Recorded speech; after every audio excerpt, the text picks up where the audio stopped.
Haleluya. Mungu awabariki sana.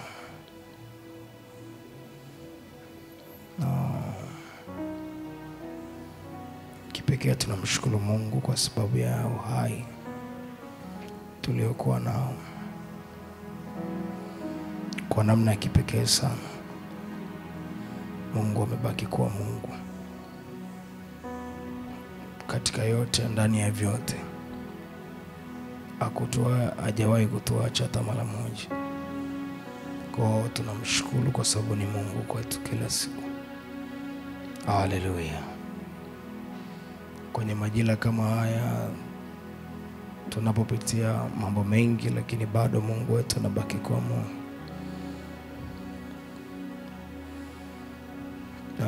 Tunamshukuru yeye kwa sababu amekuwa mwema. Mbali na kwamba inawezekana nguvu ya mwovu inashambulia sana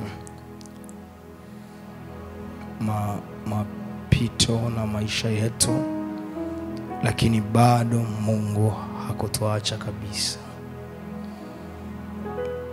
Kwa hiyo kipekee kabisa ni ufunike macho yako na tuombe. Mungu uliye hai, asante kwa ajili ya ibada nzuri uliyoiandaa. Tumeona uwepo wako na nguvu yako wakati wa praise and worship. Baba, asante kwa sababu wewe ni mwema na wewe ni mwaminifu. Pokea sifa na utukufu. Hata sasa Mungu udhilike na ufanye jambo jipya katika jina la Yesu Kristo na kwa damu ya thamani iliyo hai. Nenda nasi Bwana katikati ya madarasa haya, wala usituzuilie uwepo wako, bali ukatusaidie sawa sawa na mapenzi yako. Baba, tunakushukuru kwa kuwa utaenda nasi na utatusaidia. Mungu, asante kwa ajili ya kila mmoja aliyefika ibadani leo. Asante kwa ajili ya nguvu. Asante kwa ajili ya uweza. Tunakushukuru. Utabaki kuwa Mungu. Wewe ni Mungu siku zote. Katika jina la Yesu. Mungu, ninakushukuru. Nenda pamoja nasi. Nenda pamoja nasi.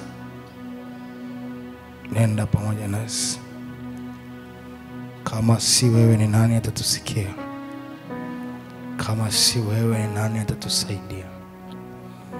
Nenda pamoja nasi. In the name of Jesus, Father, I pray. Asante Mungu. Tunalibariki jina lako kwa jina la Yesu. Amen. Hallelujah.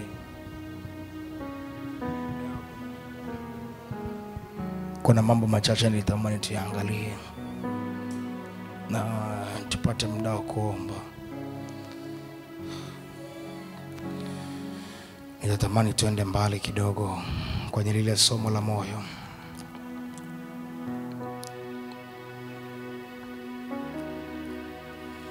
Nitafundisha hii na itatusaidia kwa sehemu.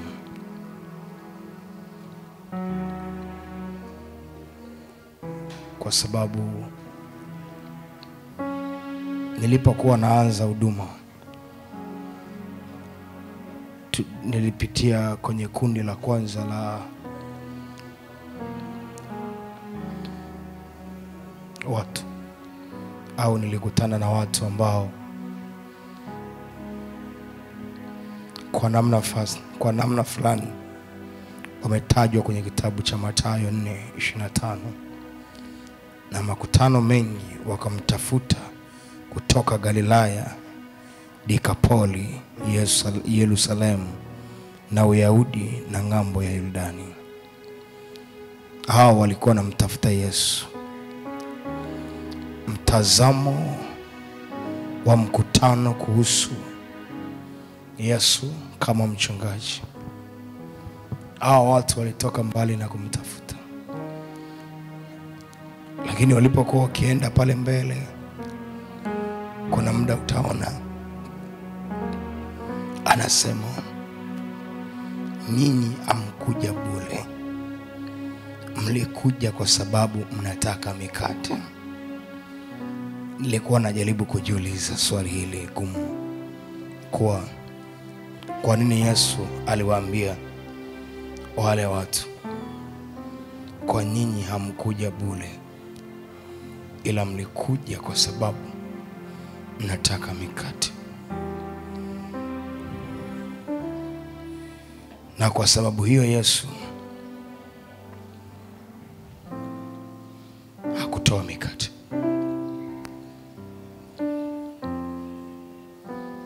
Unaweza kujiuliza ndani ya moyo wa Yesu alikuwa anatafuta nini? Ndani ya moyo wa Yesu alikuwa anatafuta wanaomwabudu Mungu kwa mioyo yao yote, kwa kila kitu chao chote, kwa hali zao zote.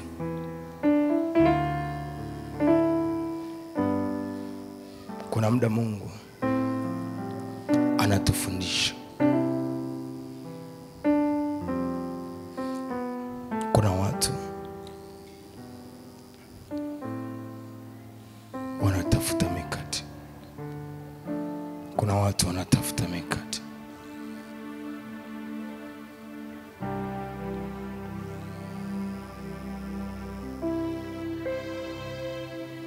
Lakini kuna watu wanamtafuta Mungu. Wewe unaweza kujiuliza upo kwenye kundi gani? Kama unatafuta mkate, ni rahisi ukikosa mkate kukata tamaa. Na kama unamtafuta Mungu, hauwezi kuruhusu kukata tamaa. Jambo hili natamani nikuulize, unatafuta nini kwa Mungu? Unataka mkate au unataka Mungu? Nataka nikuulize swali hili. Zaburi ya 23 mstari wa 1 hadi wa 6. Bwana ndiye mchungaji wangu, sitapungukiwa na kitu. Ukiruhusu Mungu akuongoza kwenye njia zako zote, yeye anakuwa ni mchungaji. Na anasema hauwezi kupungukiwa. Kwa sababu sifa ya kupungukiwa ni sifa ya kila mwanadamu. Kupungukiwa na sifa, kupungukiwa na vitu fulani fulani. Kwa Mungu anaposema katika majani mabichi, anasema Bwana ndiye mchungaji wangu, sitapungukiwa na kitu. Anake kama utaruhusu Mungu awe mchungaji wako wa kweli, na usiende kwake kwa sababu unataka kushiba na kuondoka. Nenda kwake kama unataka Mungu akusaidie ili ubadilike. Mungu akusaidie ili ubadilike. Nitazungumza mambo mawili hapa. Bwana ndiye mchungaji wangu, sitapungukiwa na kitu. Kuna kitu kimepunguka kwako kwa sababu Mungu sio mchungaji kwako, ila moyoni mwako umeweka vitu vya Mungu ndio viwe sababu ya yeye kuwa mchungaji kwako. Bado hujanielewa. kuna kitu kimepungua kwenye maisha ya mtu, kwa sababu Mungu amekuja kuwa mchungaji kwako, kwa sababu kuna kitu kimepungua. Yaani kuna kitu ambacho hauna ndio unataka kwake, ila hujataka Mungu awe mchungaji kwako. Utaniuliza, pastor, kwa nini? Mazingira ya kukosa uwepo wa Mungu yanaruhusu au yanakupa maelekezo katika ulimwengu wa roho kuwa umemwacha Mungu, umetaka vitu vyake. Inawezekana uko hapa unashindwa kunielewa nini namaanisha, lakini natamani kukwambia vitu hivi viwili. Amua leo kuwa Bwana awe ni mchungaji wako, alafu vitu vyake ndio visipunguke kwako. Ila kama hautaamua Mungu kuwa ni mchungaji wako, ila ukataka vitu vyake ndio vikusaidie kukupeleka kwa Mungu, uwe na uhakika Mungu atakuacha jinsi ulivyo. Hata kama ukiomba sana, ukitoa sadaka sana. Ninakwambia ukweli, kwa sababu watu wengi sana hawezi kuelewa hiki na maanisha.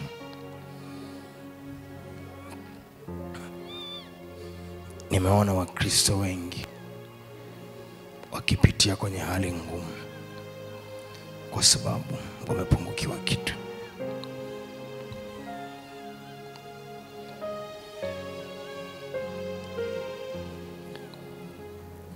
Kitu hicho walichopungukiwa ni Mungu kwao. Kutoka 20 mstari wa kwanza anasema, usiwe na miungu mingine ila mimi, maana mimi ni Bwana Mungu wako mwenye wivu.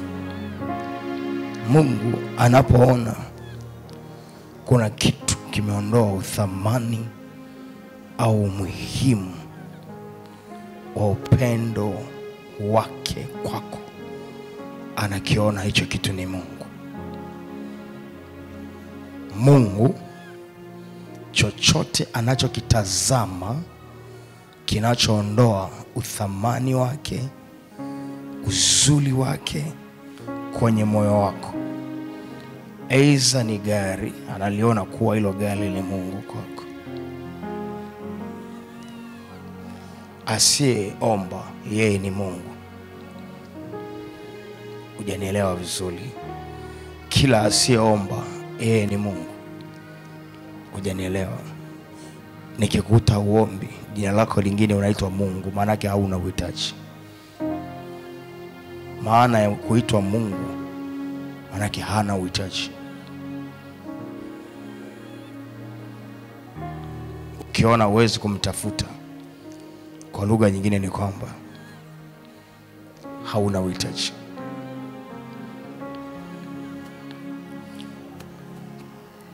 Unaweza kujiuliza maswali haya mawili.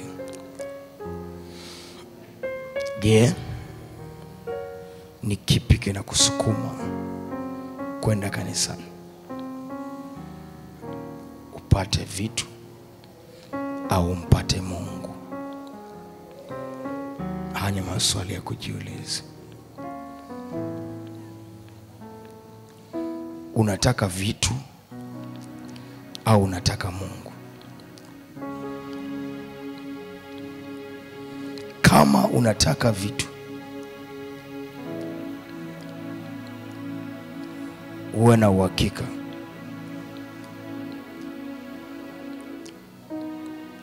hivyo vitu vitakapokuja kwako vinageuka kwa Mungu kwako.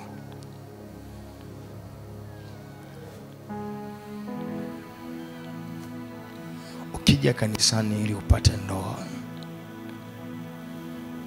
ukishapata ndoa ndoa inaweza kugeuka na kuwa Mungu kwako. Ni lazima kabla hujaomba uhakikishe umetunza nafasi ya Mungu kwa 100% kwenye moyo wako. Mimi nilihamaga kuomba. Kuna vitu siombi ambavyo wewe kwako pengine ni priority. Kama hela, mimi simuombi Mungu hela. Magari siwezi kumuomba. Nyumba nzuri siwezi kumuomba.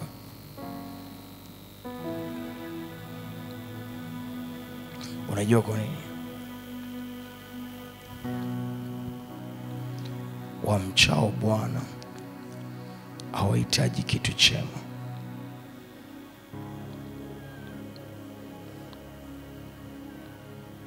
bali Bwana atawapa vyote. Ilikuwa ni Zaburi ya 30 ngapi? 35, 32. Wamchao Bwana hawahitaji kitu chema.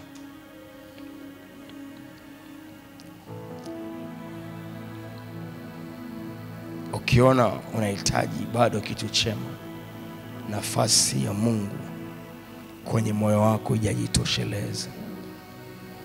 Kama bado unahitaji jambo jema, uwe na uhakika nafasi ya Mungu bado haijajitosheleza. Na sio mbaya kuhitaji kitu chema. Hiyo ni level ya kwanza ya Ukristo. Ndio maana nikakwambia mimi kuna vitu siombi. Ni kwa sababu kuna kitu kinaitwa wamchao. Nina moyo wa kumcha. Ukiwa na moyo wa kumcha, vitu vyote vya baraka ya Mungu vinakuja kwako na vizuiliwi na mtu. Ila ukiwa na moyo wa kutaka vitu, kuna muda vitu vinazuiliwa. Hata kama una uwezo wa kuvipata, vinasema hapana. Chagua kuwa na moyo wa kumcha Mungu ili Mungu akusaidilie wewe. Bwana Yesu asifiwe. Kuna vitu viwili hapa natamani nikuambie. Kama moyo wako utakuwa bado umebeba maumivu ya kutokupata, haukuwa namtafuta Mungu, ulikuwa unatafuta vitu. Wangapi wanajua wakikosa kitu wanaumia? Ukiona umekaa kanisani na bado moyo wako una maumivu kwa 1% kubwa, uwe na uhakika. Ombea moyo wako, usitake vitu, mtake Mungu. Kuna muda mimi nilikuwa naomba kuliko wewe, na Mungu akaamua kutokunijibu. Alafu nikamwambia Mungu, ukinipa na usiponipa yote ni sawa.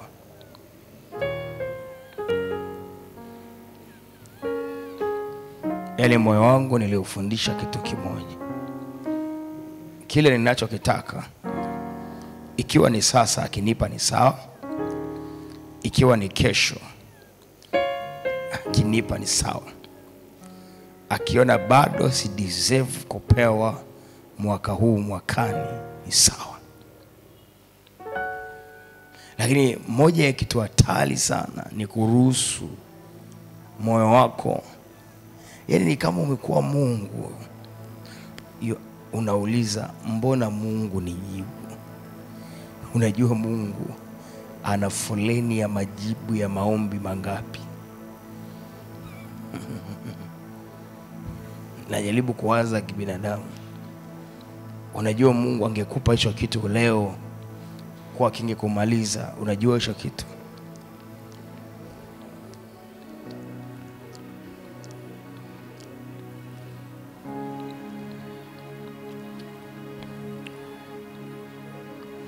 Natamani vitu viwili kutoka kwako.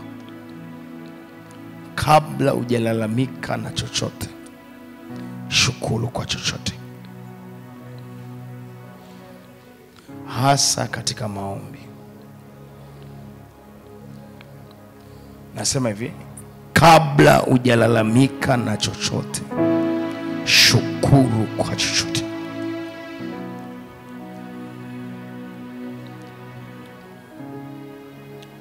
Nasema hivi, you don't understand what I'm talking about.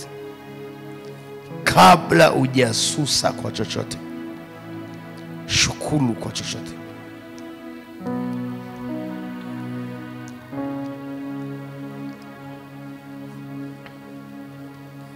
Kuna muda unajiuliza, mbona nimeenda sana kanisani halafu hakuna kilichotokea? Ni kweli, hakuna kilichotokea.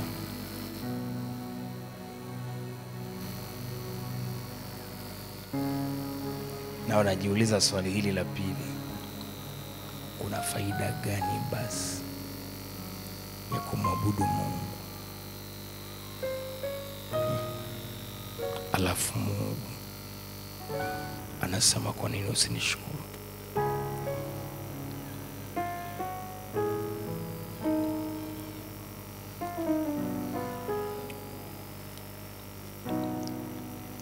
Asubuhi nilipoamka moyo wangu ulikuwa ni mzito sana. Hata sikuzani kama ibada ya leo tungeweza kuwa pamoja. Baada ya kutoka kwenye maombi hapa saa 9, ilikuwa saa 9, saa 10, nikawa nimerudi nyumbani na nikawa naomba. Ila Mungu akaniambia, waombee watoto wako, liombe kanisa niliyokupa. Mioyo yao haiko na mimi, iko na vitu. Nikashtuka. Ni kama nikawa nimeanza kupata muda wa kuomboleza upya. Nikajikuta tangu saa 10 mpaka saa 4 niko naomboleza kwa upya. Kwa sababu Mungu akaniambia, liambie kanisa langu, kama bado lijakaa kwenye misingi niliyoikusudia, nitalilalua vipande vipande.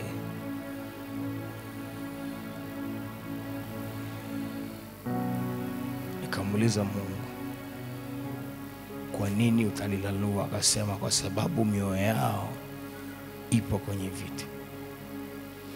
Na utanisamehe kwenye hii statement nitakayoisema baada ya hapa. Akaniambia, nenda ibadani. Nilijua nitawakuta wawili huko ndani.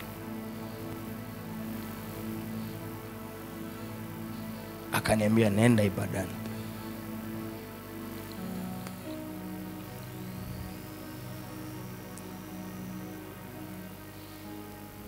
Nikasubiria ifike saa 10 kama ile saa 10 niliyoambiwa niende. Na wakati imefika saa 10, nikawa niko njiani, lakini nakuja huko naomba. Wakati naomba, nikasikia kulia kwa uchungu. Na wakati nalia kwa uchungu, nikajikuta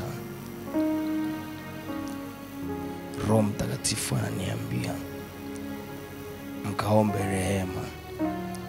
Kwa sababu kuna watu wanafanya mizaa na Mungu.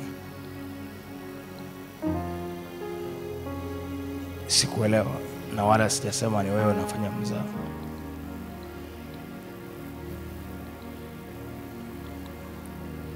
Nikasema sawa. Akaniambia, kawakumbushe mambo haya,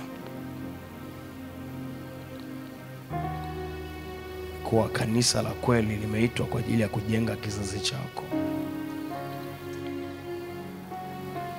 Na Mungu usipompa muda wa kumsikia leo, hata kama utakuja kumsikiliza kesho, ila atapunguza kiwango cha kukuamini, kwa sababu leo aliongea na ukusikia.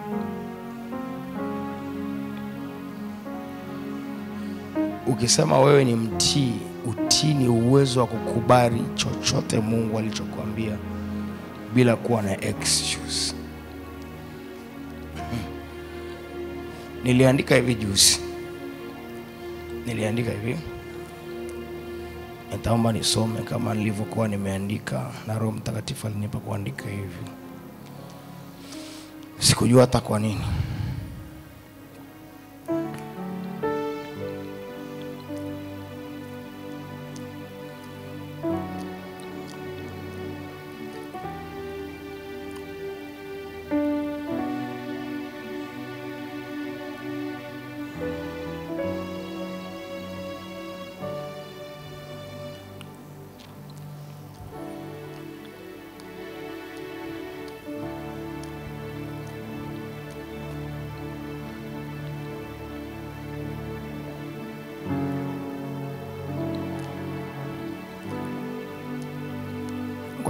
Ngoja nisome.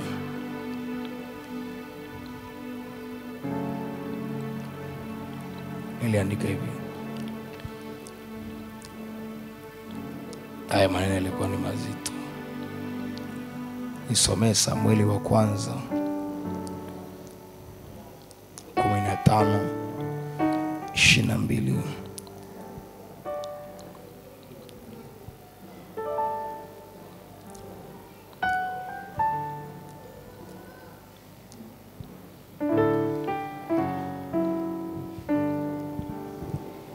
Nasoma katika jina la Bwana.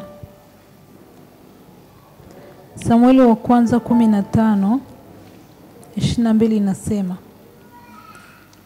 naye Samueli akasema, je, Bwana huzipenda sadaka za kuteketezwa na dhabihu sawa sawa na kuitii sauti ya Bwana?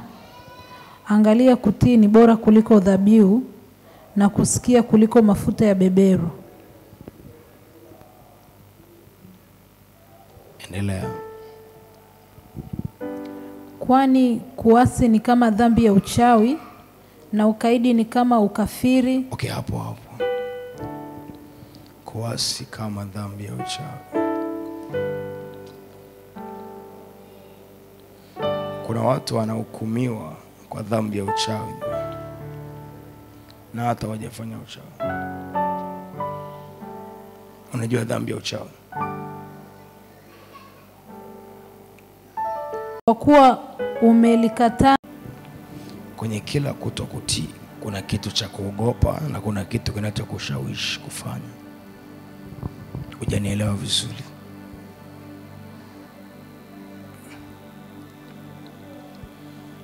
Mbele za Mungu hakunaga majadiliano kuwa ni sawa kufanya ikiwa amekwambia kufanya. Nilitumia sentence hii, niliandika hivi. Na wakati naandika hivi sikujua ni kwa nini. Anasema, nilisema hivi, huwezi kujadili maagizo ya Mungu ni aidha ndio au hapana.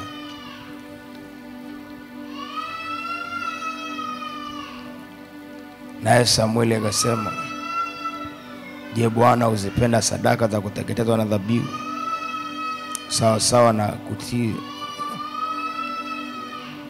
Mungu Baba anataka aidha uchague. Ni heri umtii au usimtii. Yaani usibaki hapo katikati. Usibaki katikati. Aidha chagua kutii au hapana.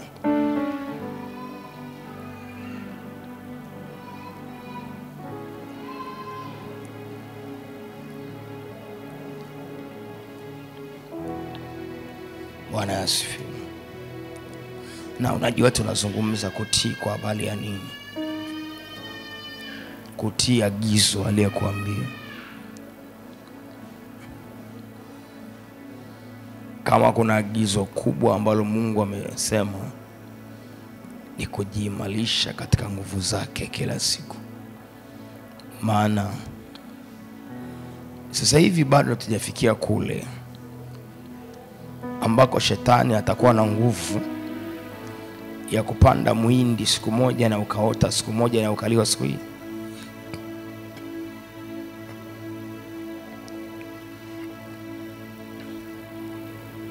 Dalili mojawapo za siku ya mwisho ilikuwa vyuma kuongea, tayari imeshatokea. Ndio hii mitandao unasikia simu, watu wanatumia simu kuwasiliana. Hizo zote zilikuwa dalili. Dalili nyingine ilikuwa ni jua kutokea mashariki, kutokea magharibi kwenda mashariki.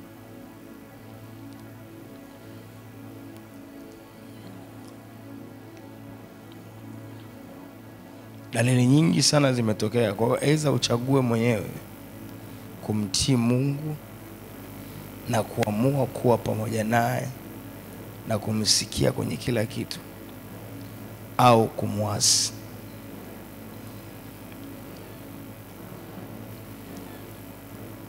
Sisi kama wananielewa. Mungu akusaidia kuchagua jambo moja. Usikae katikati. Yaani wakiwaita walefu na wewe ukijiona si mrefu, useme au mimi mrefu au mimi si mrefu. Aidha uchague jambo moja. Kama utajiona wewe ni mrefu, kae kwa walefu, au mimi ni mfupi na kaa kwa wafupi. Hakuna kushikilia vitu viwili, dunia na Mungu. Hauwezi kushikilia vitu viwili. Ni aidha umshike Mungu au uishike dunia. Aidha ufuate agizo la Mungu au ufuate agizo la dunia. Na hapa ninazungumza na moyo wako. Ninachozungumza nacho ni kuhusu moyo. Kuna vitu viwili ambavyo Roho Mtakatifu aliniambia nikwambie nilipoona haya maono. Akaniambia nikwambie, punguza excuse. Wakati tuliokuwa nao ni mdogo.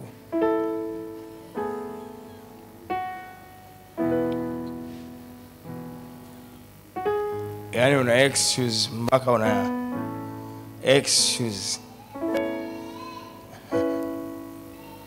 Una excuse nyingi sana. Kwa nini hauombi? Nilikuwa najisikia vibaya. Kwa nini haufungi? Tumbo linaniuma. Mbona hujaje kanisani? Sina nauli. Yaani una majibu ya kila kitu yani. Yaani una majibu ya kila kitu. Kwa mtu sasa anaweza kaa yuko njiani anakuja kanisani, lakini ukimuuliza swali, timetable yako uliweka vizuri, atakwambia kuwa najua nilijilaza kidogo ili nisubirie muda wa kanisani. Wewe ufalme wa kujilaza kidogo, ufalme kweli? Eti mwanangu, ufalme wa kujilaza kidogo. Nimekwambia hapa nimetoka jana saa ngapi? Saa 10 mchana. Makomando wako wanaomba hapa. Nimejikuta na mzigo wa kuomba tangu saa 10 mpaka saa 5. Na nikajikuta nikabidi niunganishe kwenye maombi mengine mpaka nakuja kanisani. Mungu aliponiambia kuwa nitalilalua vipande vipande kanisa. Sasa kanisa ni mtu.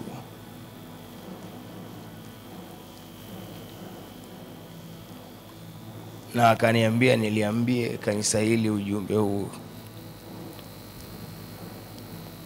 Kanisa ni wewe. Amesema nikuambie ujumbe huu, punguza excuse. Punguza sababu za kutokukaa katika ufalme wake. Auombi una sababu, haufungi unasingizia vidonda vya tumbo. Mungu tukikuombea vije hivyo vidonda vya tumbo, utataka tena tukuombee vitoke?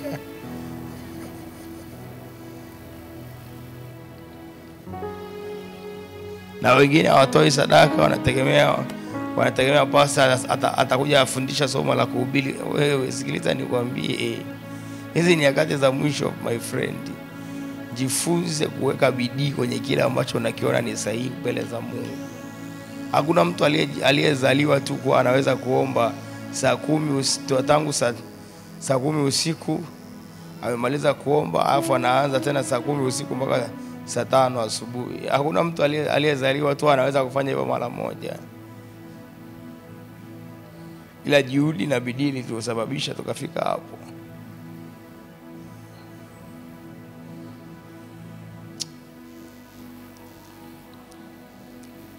Na nilipojua kweli, nilikuwa nimeomba kwa sababu nilisema kwa leo nataka niwashe mwanga wa kiroho. Nilichukua zile kendo, mshumaa. Nimewasha mshumaa mahali, nikasema huu mshumaa usipoisha, nikajikuta mpaka mshumaa umezima na bado hata masaa bado. My friend, when you have time to pray, pray.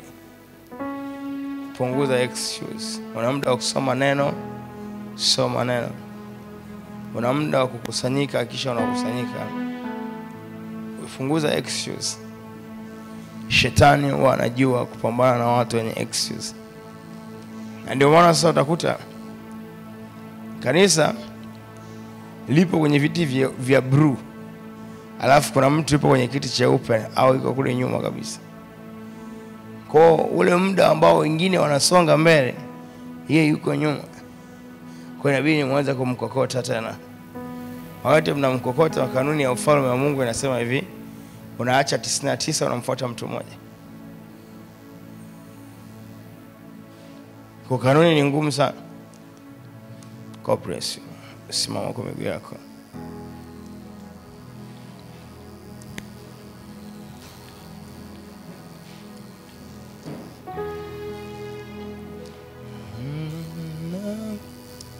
Funika tu macho yako, sema tumwabudu Mungu.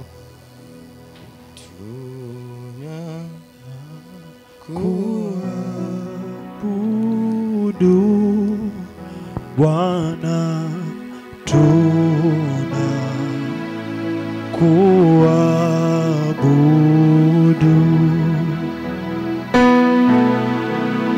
tuna kuabudu Bwana, tuna kuabudu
Sema Bwana Yesu. Unaweza kuomba maombi haya kwa kumaanisha kabisa. Sema Bwana Yesu. Bwana Yesu. Ninakuja mbele zako. Ninakuja mbele zako. Ninaomba rehema. Ninaomba rehema. Nisamehe mimi. Nisamehe mimi Bwana. Kwa ajili ya namna yangu. Kwa ajili ya namna yangu. Niliyokukosea mimi. Niliyokukosea Bwana. Pamoja na watu wangu. Pamoja na watu wangu. Pamoja na marafiki zangu. Pamoja na marafiki zangu. Umesema ya kuwa hizi ni nyakati za mwisho. Hizi ni nyakati za mwisho. Tujitahidi sana. Tujitahidi sana. Na kujibidisha. Na kujibidisha. Kukujua wewe na kukuelewa. Kujua wewe na kukuelewa. Katika neno lako na nguvu zako. Katika neno lako na nguvu zako. Tunaomba msamaha. Tunaomba msamaha wako. Kwa ajili ya kupoteza muda. Kwa ajili ya kupoteza muda. Tunakopoteza. Tunapopoteza. Tusamehe Bwana. Tusamehe Bwana. Kwa ajili ya kupoteza huo muda. Kwa ajili ya kupoteza huo muda. Uliotuamini nao. Uliotuamini nao. Katika jina la Yesu. Katika jina la Yesu. Kwa damu ya mwana kondoo. Kwa damu ya mwana kondoo. Tangu hivi leo. Tangu hivi leo. Tunaomba msamaha. Tunaomba msamaha wako. Turehemu. Turehemu Yesu. Sema Bwana. Bwana. Tunaomba msamaha. Tunaomba msamaha wako. Usituhukumu. Usituhukumu. Sawa sawa na sheria ya ulimwengu wa roho. Kwa jina la Yesu. Omba sasa kwa omba toba na rehema.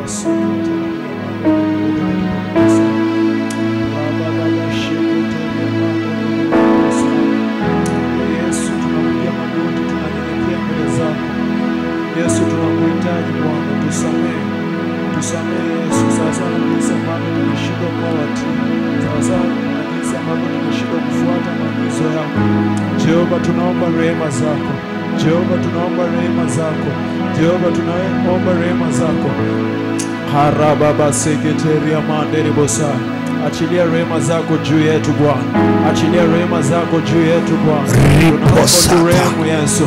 Rababa sheketeria mandere bosa. Yesu tunaomba turehemu. Sisi watoto wako hatuna mahali pengine pa kukimbilia ila ni kwako. Wewe uliyejawa na upendo, wewe uliyejawa na huruma. Tunakuhitaji Yesu, bila wewe hatuwezi. Yesu tusamehe, tutakase Bwana. Tumeshindwa kuwa watii mbele zako. Tumeshindwa kuwa watii mbele zako. Tumeshindwa kufuata yale yaliyo maagizo yako. Baba tunaomba turehemu. Tumeshindwa kufuata ile kanuni yako. Baba tunaomba turehemu. Rababa seketeria mandere bosa. Baba ninaomba unitakase. Baba ninaomba tutakase. Sisi watoto wako Bwana. Jioni ya leo tumekuja kuomba rehema. Jioni ya leo Bwana tumekuja kuomba toba. Kwa yale ambayo Bwana sema Mungu wangu. Mungu wangu. Nirudishie muda. Nirudishie muda nilioupoteza kwa ajili ya ufalme wako. Kwa ajili ya ufalme wako. Bwana. Bwana. Nipe kufanya mara mbili zaidi. Kwa nguvu zaidi. Omba. Baba shekete. Yesu tunaomba tusaidie Bwana kufanya zaidi ya vile ambavyo tulikuwa tunafanya. Tusaidie Bwana kutenda zaidi. Turehemu Bwana kwa jinsi ambavyo tumekuwa tukienda nje ya wakati, nje ya majira yale ambayo Bwana ulituagiza tutende. Tusaidie Bwana tukatende zaidi ya vile ambavyo tulikuwa tunatenda. Tusaidie Bwana kufanya kila jambo kwa wakati sahihi na muda sahihi ambao Bwana umetaka tufanye. Tupe nguvu yako Bwana, tupe Roho wako Mtakatifu, atuongoze, atusaidie. Tusaidie Jehova Hire, maana hatuwezi kwa akili zetu, kwa nguvu zetu Bwana hatuwezi. Raba seketeria mande. Yesu tusaidie, tuwezeshe Bwana kutenda sawa sawa na mapenzi yako, kutenda sawa sawa na maagizo yako kwa wakati sahihi na majira sahihi. Yesu tunaomba msaada wako. In Jesus name Father pray.